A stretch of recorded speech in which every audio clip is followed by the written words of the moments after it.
একটি চাঞ্চল্যকর তথ্যের মাধ্যমে জানা গিয়েছে বিটিএস এর সব থেকে ছোট সদস্য জিয়ন জাংকুক তিনি বলেছেন, হ্যাঁ ঠিক শুনেছেন, তিনি বলেছেন তিনি ওয়ার্ল্ডের কোনো কান্ট্রির মেয়েকে বিয়ে করবেন না, তবে তিনি বাংলাদেশি মেয়েকে বিয়ে করতে চান। এই নিউজটি আমরা জানতে পেরেছি সাউথ কোরিয়ার একটি ইন্টারভিউ থেকে। তিনি সেখানে নিজেই বলেছেন আর্মি ক্যাম্প থেকে ফিরে এসেই তিনি বিয়ে করবেন, কারণ তার বিয়ের বয়স হয়ে গিয়েছে অনেক আগে।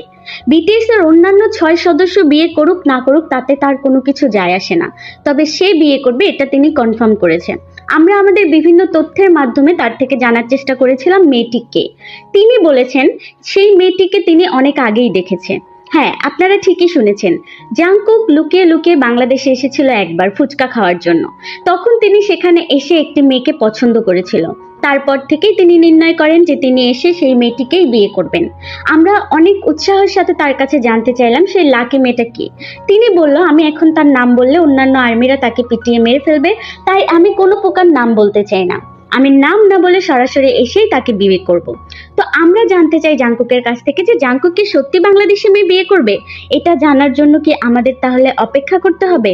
অপেক্ষা করতে হবে আমাদের এটা দেখার জন্য যে জাংকুক বাংলাদেশের কোন মেয়েটাকে বিয়ে করছে, আর কেনই বা এত ওয়ার্ল্ডের এত দেশ থাকতে জাংকুক বাংলাদেশি মেয়েকে বিয়ে করতে চাচ্ছেন।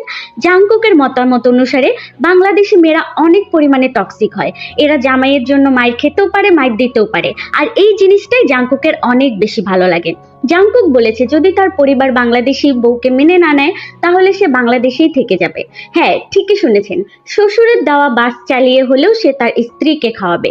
কিন্তু আমরা জাংকুকের কাছে জানতে চেয়েছিলাম যে আপনি যদি বাংলাদেশে থাকেন আপনাকে তো আর্মিরা ছিঁড়ে কুড়ে খাবে, তখন আপনি কি করবেন? জাংকুক বলেছিল আমি রাবনে বানাদে জরির মতো একটা গোফ লাগাবো, তাহলে আমাকে অনেকেই চিনবে না। তো আপনাদের কি মনে হয় জাংকুককে কি আসলেই চিনবে নাকি চিনবে না? আমরা খুব শিহরিত হয়ে তাকে প্রশ্ন করলাম কে কাকে বিয়ে করবে। তখন জাংকুক বলল কে কাকে বিয়ে করবে এটা আমার দেখার বিষয় না, আমি বাংলাদেশি মেয়ে বিয়ে করব এটাই আমার দেখার বিষয়। আর তার থেকে বড় কথা বাংলাদেশের 6টা ঋতু এটা আমার সব থেকে বেশি ভালো লাগে। বাংলাদেশের মানুষরা অনেক বেশি ঝগড়টে টক্সিক, তারা ভাত খেতে খুব পছন্দ করে, এখন আবার কোরিয়ার দেখা দেখে কোরিয়ান নুডলস খায়। এর জন্য আমি চাই বাংলাদেশি মেয়েকে বিয়ে করতে। বাংলাদেশি মেয়েরা ঘর ঝাড়ু দিয়ে খাটের নিচে ময়লা রাখে, এটা আমার কাছে অনেক বেশি ভালো লাগে, তাই আমি বিয়ে করতে চাই। আর তার থেকে বড় কথা বাংলাদেশি মেয়েরা হাজবেন্ডদেরকে লুঙ্গি দেয়, আর আমি লুঙ্গি পরে কমফোর্ট ফিল করবো, এটা একটা প্রাকৃতিক এসি। আর ঠিক এই কারণেই জাংকুক বাংলাদেশি মেয়েকে বিয়ে করতে চায়। তো বন্ধুরা তোমরা কি জানতে চাও যে জাংকুক বাংলাদেশের কোন জেলার মেয়েকে বিয়ে করতে চায়? এই প্রশ্নটা আমাদের চ্যানেলের সাংবাদিকরা জাংকুককে করেছিল যে আপনি বাংলাদেশের কোন জেলার মেয়েকে বিয়ে করতে চান। তখন জাংকুক বলেছে আমি 64টা জেলার 64 জনকেই বিয়ে করতে চাই, কিন্তু আমি আসলে এতজনকে বিয়ে করতে পারবো না, তাই আমি যে কোনো একটা জেলার মানুষকেই বিয়ে করব। তো আমরা তাকে অনেক রিকোয়েস্ট করেছি সেই জেলাটার নাম বলার জন্য। জাংকুক বলেছে জেলাটার নামের মধ্যে কোথাও না কোথাও এ আছে। তো আমরা অনেক খুঁজে দেখলাম এরকম অনেকগুলো জেলা আছে যেগুলোতে এ আছে।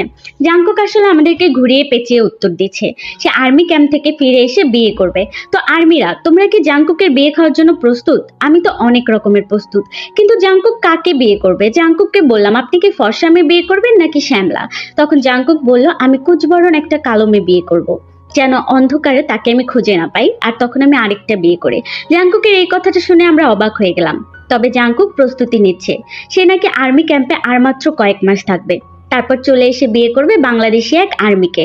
জানি না সেই আর্মিটা কে, তার কথা জানার জন্য আমরা অনেক ঘুরছি, বাট কোনোভাবেই খুঁজে পাচ্ছি না। যদি আপনারা কেউ জেনে থাকেন সেই মানুষটা কে, অথবা যদি আপনি হয়ে থাকেন সেই মেয়েটা, তাহলে অবশ্যই এটি কমেন্টে লিখবেন এবং অবশ্যই ভিডিওটি শেয়ার করবেন। আর আমার এই চ্যানেলে বিটিএস এর বিভিন্ন সদস্যদের বিভিন্ন খবর আপনারা সবসময় পেয়ে যাবেন। আমাদের চ্যানেলটিকে সাবস্ক্রাইব করুন আর সবসময় পাশে থাকুন। আল্লাহ হাফেজ।